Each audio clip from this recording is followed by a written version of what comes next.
Game 5 of the World Championship match. Nepomniachtchi with white, Liren with the black pieces. How will Nepo respond to having lost the fourth game? Let's find out. Nepo opens with pawn to e4, the same as he did in the first game, and we see the Spanish again. Ruy Lopez, and up to this point we are following the first game. In the first game, Nepo surprised Ding and probably everybody else by taking on c6, the delayed exchange variation. But in this one, he goes d3. And again, not the main line. Main move is rook e1. But Nepo is avoiding the so-called martial attack, which is a line that Ding plays. And these days is considered a pretty good drawing weapon for black. So d3 is kind of an anti-martial. White wants to play a quiet sort of positional line, and that's what we get. Bishop e3, d6, and all these moves are book moves. Castles, bishop b7, and a4 here by Nepo. Knight a5, hitting the bishop. The bishop must retreat. We have to keep this very strong bishop, an important piece. c5. And now the first new move. This position had, for instance, already happened in a game between Alireza with white and Tanishkiri. But bishop d5, first new move. And up to this point, Ding had been playing pretty quickly. He decides to kick the bishop, and we have a traitor on f6.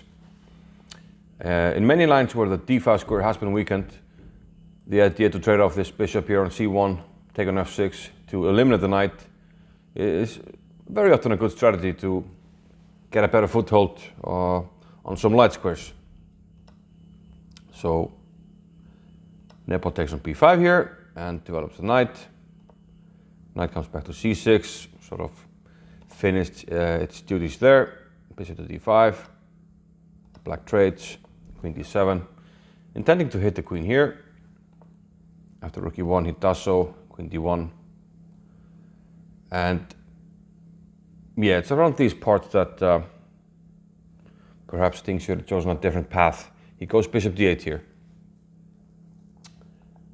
Tanishkiri suggested that he should move the rook maybe, and then just get the bishop out of the way, play knight e7, hit this bishop, it has to move, and in keeping the bishop, black should be pretty fine. Instead he goes for this plan with bishop d8, knight f1, standard move here, trying to increase the control of this d5 square. Knight a7, black tries to gain control of d5, but he still has some light squares to worry about here, and white has two pieces that can attack and land on these squares. So knight e3 looks like a normal move to me. Bishop b6, h4. And the idea of these h4, h5 pushes is to sort of increase the scope here, not allow black to play g6, and you want your knight to land on f5. c4, trying to increase the scope of the black bishop. d4, takes, and note that this e4 pawn is always defended, because if you take it, I take on c4, indirectly defended. Queen to c5, queen to g4. Computer didn't like this one for some reason, but actually around here the deep computer is assessing this more or less around equal, slightly better for white. After knight f3, queen e6, knight f5. So here black should probably have gone with a move such as queen f6. If we have trades, okay, we can try attacking the b pawn. But black should be fine here. We just block, and e5, we calmly take, and after knight takes e5, play rook d8. You can't take with the rook because of the back rank issues. And then we pin here. And black should be fine in this position. Instead, another pair of inaccuracies or small mistakes. Queen d7 was preferable here, but now queen e4.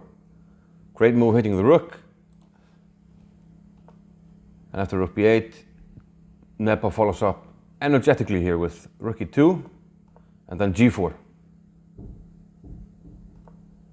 The queen goes back, queen d5, king f8, king f1. Kind of a lost move. The king sort of looks better on g2. Rook e4.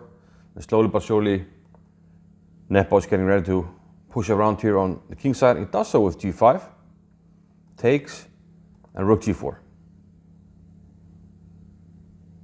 And now things are getting a bit tricky here for black. If he plays a move such as f6, then knight h4 is strong. The knight is coming in. And the big point, of course, if you take it, I'll go h6. And you can't take the pawn because of this check, and this is too hard to deal with. So a very nice concept here by Nepo. So if he's allowed to take on g5 with a knight, now threats are starting to appear. Okay, we'll enter check here, but simply king e2. And now if you keep checking, which he actually did, and simply knight e4. I think the king would have been most likely fine on f3 as well. Looks like a good square. There's no way to give a check. But knight e4 is a strong move as well. Queen e8, and now king f3. And here, surprisingly, white goes for the trade. He takes on a8. I mean, Ding is trying to defend, but despite the even material, it's very difficult. You see after f6 that the white is going to create a pass pawn here, and that's very hard to deal with. And this knight is doing a beautiful job here of keeping everything together. g6 was played, trying to activate the king, but it's too little too late. It's actually white who activates the king, king g4, rook takes b2, and rook h6. And here, yeah, unfortunately for Ding, his king is simply in a mating net. We're just going to bring this king in, and yeah, coupled with some accurate moves. Could be king g6, could be f4, knight g5. The king is in a mating net, and it's not going to escape without huge material losses. So yeah, Ding resigned. So Nepo, yeah, great bounce back, and now he's leading 3-2 after 5 games. And after 5 games, we have 3 decisive games. So it's a back and forth slugfest. I guess that's kind of what I had hoped for. Wasn't super thrilled maybe with the World Championship match per se, because we don't have Magnus Carlsen, but at least you have a match where anything can happen. There's no clear favorite, although it's difficult to bet against Nepo at this point. But Ding has bounced back before in this match when things were looking a lot more grim. Can he do so now? Well, only time will tell. See you tomorrow.